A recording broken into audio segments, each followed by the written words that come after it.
Señoras y señores, vamos a escuchar al profesor Fernando Flores Jiménez.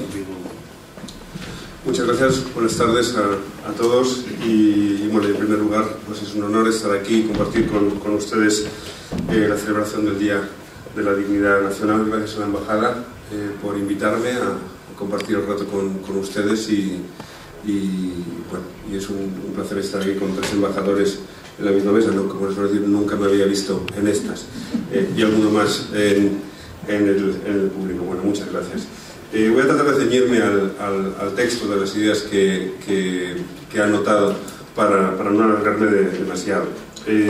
Yo por mi parte lo que voy a ofrecer es mi experiencia y mis reflexiones como profesor de Derecho Constitucional que vivió una vez en Venezuela y en Ecuador. Yo vivía en Venezuela y Ecuador desde el año 1999 hasta el año 2003. 1999 y 2000 viví en Venezuela y a mediados me fui a Ecuador y estuve viviendo hasta finales de 2003. De hecho, mis primeros 3 meses de 2004 los pasé además en Venezuela haciendo un trabajo de campo con el tema indígena. Quiero decir esto porque realmente es también un motivo para mí de placer coincidir con los embajadores quizá de los dos países que para mí tienen más importancia en mi vida, por lo que aprendí en los dos, ¿no? Así es, que es mucho. ¿Fue casual? Sí, me imagino que fue casual. Me preguntaron para hacer. Contaré pues mis reflexiones tras aquel viaje que hace ahora 15 años, ya hablando solo de Venezuela, y obviamente que tiene mucho de perspectiva europea. Imagino también que de eurocentrismo, y ustedes me lo tendrán en cuenta. En primer lugar, la primera idea, voy a tratar de ser esquemático, la primera idea es que, visto ahora, creo que fue bueno que la intentona del 4 de febrero fracasara. Creo que fue bueno que fracasara militarmente, porque tuvo éxito políticamente. La intentona del 4 de febrero fue un éxito político, pudo tener, con los matices que ha dicho el embajador, ser un fracaso militar, pero fue un éxito político. De hecho, creo que fue ese éxito político lo que provocó la liberación de Chávez. El éxito político es que se tiene en cuenta que Venezuela necesita un cambio político de 180 grados, que se tiene en cuenta de que la sociedad venezolana lo entiende, el mensaje que está en el intento del 4 de febrero, y que ese éxito político es el que lleva todo el proceso político que supone a la liberación de Chávez en el año 94. Y es ya desde el momento que Chávez estaba en prisión, pero desde el año 94 al año 98 es el tiempo en que Chávez viaja por Venezuela. Es el momento en que Chávez comparte sus ideas con los venezolanos y los venezolanos le trasladan sus ideas a Chávez. No es que Chávez no lo estuviera antes, pero en los años 80 la vinculación de Chávez era la vinculación del grupo del 9-200, todo lo que dio lugar, era más de carácter militar. A mi modo de ver, ese proceso que acabó en el año 1998, el proceso constituyente, esa idea fue elaborada esa idea es una idea que Chávez va elaborando en esos 4 años, con la entrevista a mucha gente, con el contacto con muchas personas universitarias, del pueblo, trabajadores, ganaderos, de toda Venezuela. Cuando yo llegué allá, y parecía cierto, decían que una de las personas que más conocía, que más había viajado por territorio venezolano, era Hugo Chávez. Y probablemente era así. Yo, por lo tanto, creo que esa idea a mí me parece importante. Hay dos ideas a partir de estas que me interesa subrayar. La primera es de esta etapa, y es que ¿cómo puede un país dotarse de una constitución que es una emanación del pueblo si el pueblo no comparece? El pueblo compareció en el año 98, cuando hubo que votar. Yo llegué a Venezuela la primera vez creo que fue septiembre-octubre del año 1998, y había unas elecciones a la asamblea.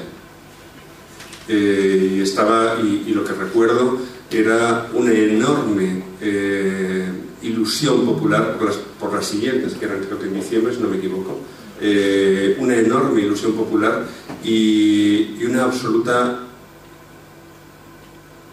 digamos, mirada a la pared de todo lo que era el sistema institucional establecido. Tú hablabas con la gente, hablabas con los taxistas y todo el mundo te decía que iba a ganar Chávez en diciembre.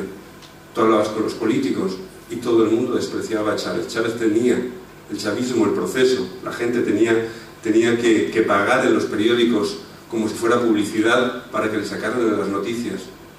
Y como la gente lo que leía era publicidad, como no leía, como en sus periódicos no estaba ese proceso, creían que no existía. Sin embargo, digamos que unos meses después, primero la elección de Chávez y después, en toda la época del proceso constituyente, el pueblo compareció.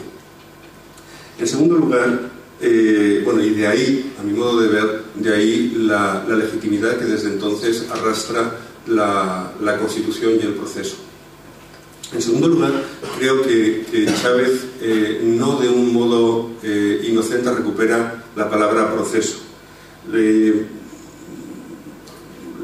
Allá en Caracas recuerdo que leí muchas cosas y recuerdo que leí El viaje a Venezuela de José Martí, y una de las frases que apunté entonces fue la siguiente, escrito por José Martí, evidentemente a finales del 19. Los venezolanos esperan aliviar por medio de una constitución sus desgracias y obtener el desarrollo de la nación. Y él le reprochaba su anhelo, pues una norma fundamental que sea, no basta por sí sola para arrastrar el peso de un país hacia el bienestar. Es decir, un siglo antes, José Martí, el más grande para mí, decía que los venezolanos ya trataban, y no solo los venezolanos, es decir, los liberales tenían en mente el poder taumatúrgico de las constituciones. Por el hecho de aprobar una constitución, el país va a mejorar.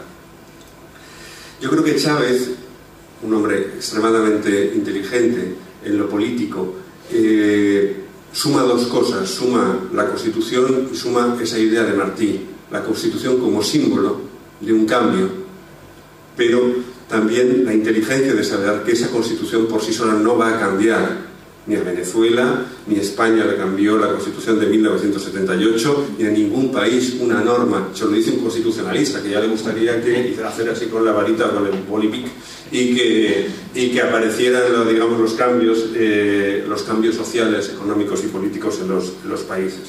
La idea de proceso, que así se llamó el movimiento en aquel momento, la idea de proceso implicaba e implica una idea de continuidad, una idea de transcurso del tiempo para cambiar las cosas, y sobre todo para cosas que tienen una oposición tan fuerte como la que se preveía. Yo no creo incluso que se pensara que iba a ser tan fuerte como lo que fue en los dos, tres primeros años, hasta que fue vencida.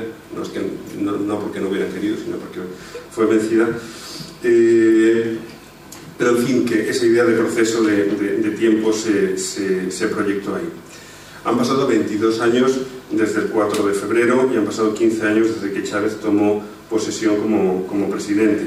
Ese proceso, hoy sí que podemos hablar de proceso, pues 15 años, 22 años después, tiene, como todo proceso, sus luces y sus sombras. El embajador Morodón nos hablaba de las luces y las sombras de la Constitución del punto fijismo. Podríamos hablar de las luces y de las sombras de la Constitución de 1978, que además el profesor conoce también. Podemos hablar de las luces y de las sombras y de los problemas que ha tenido Venezuela y que tiene Venezuela a día de hoy. Podemos hablar de la violencia que ha estado estos días en la palestra con lo que todos ustedes saben. Podemos hablar de la corrupción, podemos hablar de la ineficacia administrativa, podemos hablar con todos los matices que se quieran de todos estos problemas que existen y que son graves.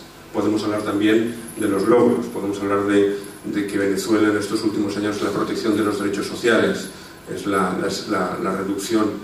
El embajador nos ha puesto unas gráficas absolutamente demostrable de los niveles de exclusión, de la pobreza. Estamos hablando de esa igualdad de la que hablaba Bolívar, de ese primer elemento. También como los logros de integración del país, la integración regional, algo enormemente presente en estos años de política del gobierno de Chávez, la idea de integración de Bolívar.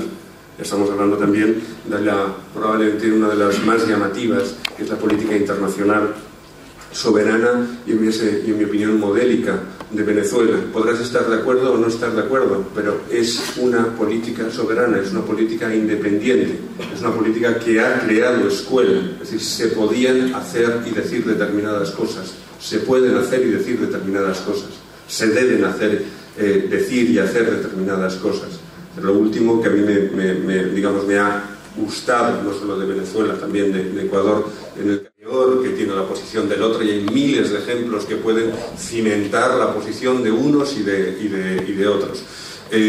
Hay algo que para mí es esencial, y es la superación de que todo este proceso es un proceso como ilegítimo. En España, durante mucho tiempo, y todavía algunos medios de comunicación muy importantes tratan de presentar el proceso venezolano como una especie de paréntesis histórico que no tiene que ver con el mundo del Estado de Derecho y el Estado democrático, y que antes o después pasará y volveremos a algo que estaba mal, pero bueno, mejorado.